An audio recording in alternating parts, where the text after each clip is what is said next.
Então já vou misturar esse assunto com outros e jogar para a mesa debater.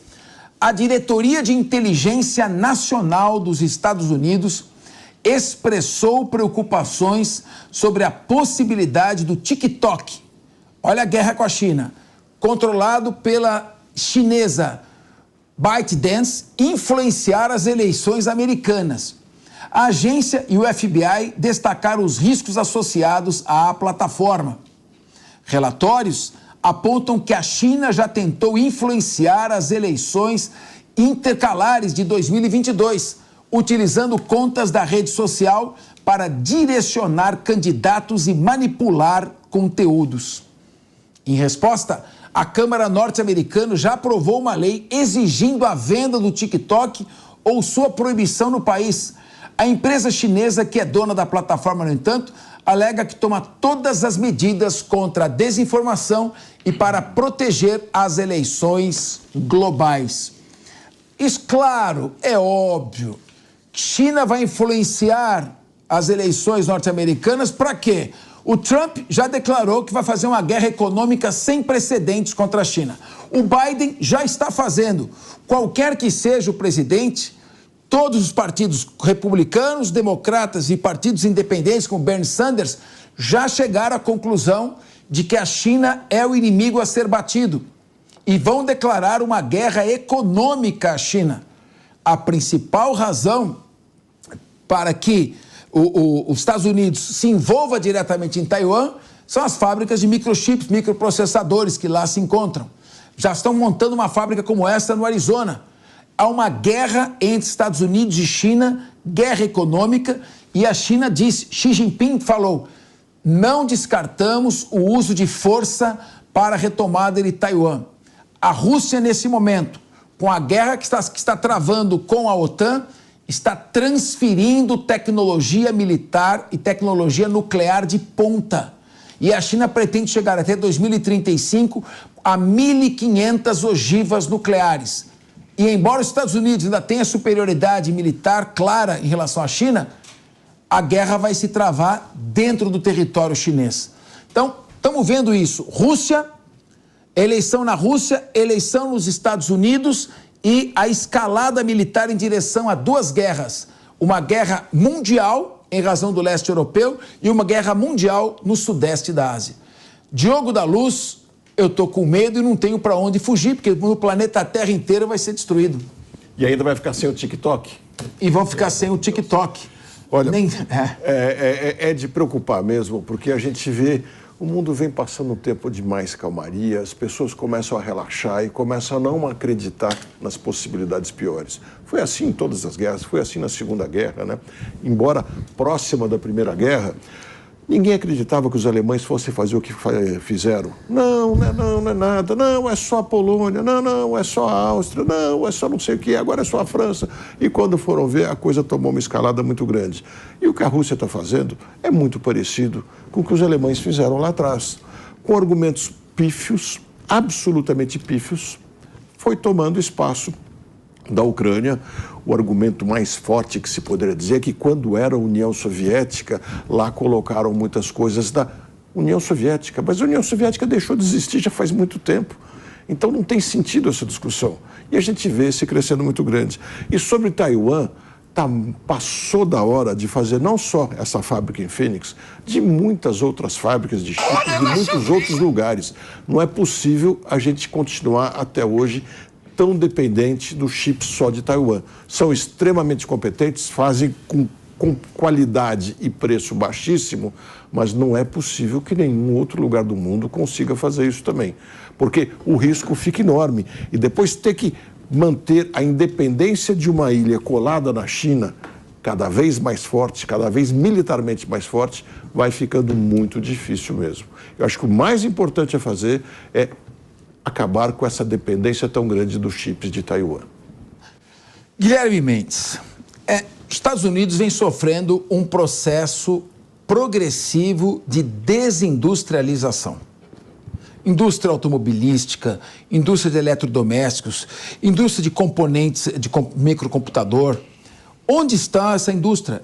Em razão de uma série de questões, migrou para o sudeste da Ásia e ficou mais fácil importar. A indústria bélica norte-americana, o potencial militar dos Estados Unidos hoje é menor que o de 1991, quando teve a Primeira Guerra do Golfo. Então, nós estamos enfrentando um problema grave. Some-se a isso. Eu não entendi, sinceramente, para que ir provocando desnecessariamente a Rússia, a OTAN, com essa expansão em direção à fronteira com ela. A Victoria Nuland confessou perante o Senado americano que os Estados Unidos tinham ali instalado laboratórios de armas químico-biológicas na fronteira com a Rússia. Para quê? Em 1999, os Estados Unidos vem e diz, primeiro em 1991, a União Soviética desaparece. Rússia enfraquecida. Estados Unidos vem e garante que não vai avançar uma polegada em direção ao território russo. E a OTAN vai parar exatamente onde se encontra. Em troca, a Rússia, a União Soviética extinta, dá um pé para trás e a Berlim se une, a Alemanha Oriental se une com a Alemanha Ocidental em troca dessa promessa. Chega o ano de 1999 e aí entram na OTAN a Polônia, colada na Rússia, a República Tcheca, a Hungria e entram ali os países bálticos, Letônia, Estônia, Lituânia. Depois chega 2004, entra Bulgária, entra Romênia, entra Eslováquia, entra Eslovênia, depois entra a Croácia, até que chega o momento que a Ucrânia vai entrar. A Rússia não ia aceitar a instalação de mísseis balísticos da OTAN na Ucrânia, do lado do seu território. E aí o Putin já tinha dado seus avisos. Ele é um ditador. Com um ditador que tem 5.977 armas nucleares, não se brinca. E, no entanto, continuam brincando. Seu Emmanuel Macron, um irresponsável, diz que vai colocar tropas da OTAN no território ucraniano. E o Putin agora faz um discurso nacional, praticamente uma convocação do país para uma guerra. Os Estados Unidos, por outro lado, em vez de limitar a sua guerra a uma guerra econômica, vai escalando também com o ditador Xi Jinping um possível confronto militar. Como você vê nesse momento a possibilidade da humanidade correr um risco? Essa guerra Rússia e OTAN é mais perigosa ainda do que China, Estados Unidos em Taiwan. Mas como você vê o risco de milhões de mortos em razão da falta de habilidade dos atuais líderes mundiais? Capês, eu entendo que a convocação do presidente Putin tem também um forte impacto por conta do momento político que ele vive, não é? Ele primeiro é muito pressionado pela invasão à Ucrânia e também aí se avizinha um processo eleitoral. Então, conclamar os seus cidadãos para uma sanha nacionalista é, sem dúvida, uma tentativa de se colocar como líder. E a gente viu algo muito parecido agora com Netanyahu em Israel. A questão toda, para mim, fica muito clara. Estão se redefinindo fronteiras, não é? Estão se redefinindo fronteiras. O Ocidente, por meio da OTAN, viu certamente a necessidade de tentar colocar limite ao desejo expansionista russo. A Rússia foi anexando territórios, anexou já há algum tempo a Crimeia, agora fez essa nova incursão no território ucraniano e provavelmente, dificilmente, as áreas de Donetsk vão retornar para o governo ucraniano e era necessário se colocar um freio, não é? Então, o freio se coloca como? Com força. Infelizmente, essa é a linguagem que, por mais evoluído que esteja o mundo, com as redes sociais, com as tecnologias, com os discursos de paz, infelizmente a força é a última ratio, é o último recurso para colocar fim a, como você bem colocou, aos desejos expansionistas de um ditador. Eu não acredito de verdade numa guerra nuclear, não acredito numa guerra mundial, mas corroboro o seu pensamento de que nunca nós estivemos tão perto disso. Acho que a eleição americana vai mexer muito nesse jogo. Se de um lado você tem um ditador que é muito hábil e é conhecido pela sua virulência, do outro lado também o presidente Trump, se de fato vier a confirmar a sua reeleição, né, a sua nova eleição, também não é fácil. E ele, no período em que esteve à presidência dos Estados Unidos, da sua maneira, com a sua diplomacia muito peculiar, conseguiu segurar determinados embates, como na Coreia do Norte, como mesmo na questão envolvendo China e Taiwan. Eu acho que até a eleição americana ser concluída e a gente conhecer quem vai ser o próximo presidente americano, nada vai acontecer. E se Trump entrar na jogada, no tabuleiro, eu acho que a tendência é que essa tensão se dissipe, até porque eles sabem que ali é bom não se brincar, não é? Sem dúvida. Meu querido Diego Tavares, vamos lembrar que o embaixador britânico na década de 30, Neville Chamberlain, também não acreditava que a Alemanha iria partir para uma Segunda Guerra Mundial. Eu estou com o Guilherme Mendes e também tendo a não acreditar. Acho que hoje é mais provável que não ocorra do que ocorra. Mas nós estamos muito próximos. Como é que você vê a questão também do TikTok? Que agora me parece uma desculpa para criar um caso com a China, né?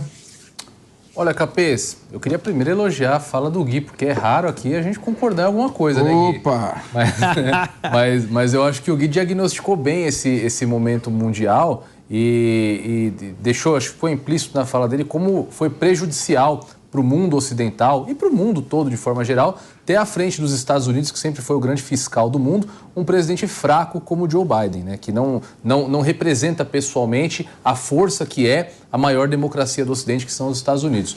Sobre o TikTok, professor Capês, vamos lembrar que já há muito tempo se diz que o petróleo dessa nova era são as informações, são os dados. E o receio dos americanos em relação ao TikTok dentro dos Estados Unidos é justamente o que está sendo feito com os dados dos cidadãos americanos. Vamos lembrar que até mesmo o próprio presidente Joe Biden é um grande TikToker, está usando muito o TikTok como ferramenta de pré-campanha. E essa proibição que foi aprovada nos Estados Unidos é uma das poucas pautas que, dentro de um cenário extremamente polarizado, como é o do Congresso americano, não dividiu opiniões. Teve voto tanto de democratas quanto de republicanos. Então eu acho que isso tem que levantar um pouco a orelha, principalmente aqui do Brasil. Nós também somos um mercado muito grande dentro do TikTok. Salvo engano, nós temos mais de 80 milhões de usuários de TikTok no Brasil. Então, se por acaso for confirmado que existe um mau uso dos dados dos usuários do TikTok por parte da empresa chinesa, que é proprietária do aplicativo, eu acho que isso também tem que colocar um ponto de atenção aqui no Brasil. Porque vamos lembrar que não é nenhuma perseguição dos Estados Unidos a respeito do aplicativo só por ser uma marca chinesa. Os americanos consomem diversos outros produtos que são de outros países, mas especificamente com o TikTok, sem dividir opiniões, estão levantando aí esse ponto de atenção que deve ser observado pelo mundo todo. Vamos lembrar também uma coisa, né? Que a Agência de Segurança Nacional dos Estados Unidos, a NSA, espionou a Angela Merkel, espionou o mundo inteiro, espionou todos os americanos. Inclusive, havia uma piada na época do presidente Barack Obama, em que ele está em campanha e encontra uma criança com a bandeirinha dos Estados Unidos. Ele abaixa para dar um abraço, um beijo na criança, e o menino diz: "Eu não gosto de você." E ele diz: "Por quê?" "Porque você espionou meu pai." Barack Obama abaixa e diz: "Ele não é seu pai." Vamos ouvir então Rafael Macris. Ô Capês, essa daí é muito boa, e só para complementar essa questão, eu concordo plenamente com o Diego. Não é um pelo em ovo, digamos assim, que os Estados Unidos está querendo achar para arrumar qualquer tipo de conflito com a China. Para mim é uma preocupação real e que está escancarada com relação tanto aos dados dos norte-americanos, que hoje, querendo ou não, já estão na mão dos chineses, isso a gente não tem dúvida nenhuma, mas com relação à influência da própria eleição.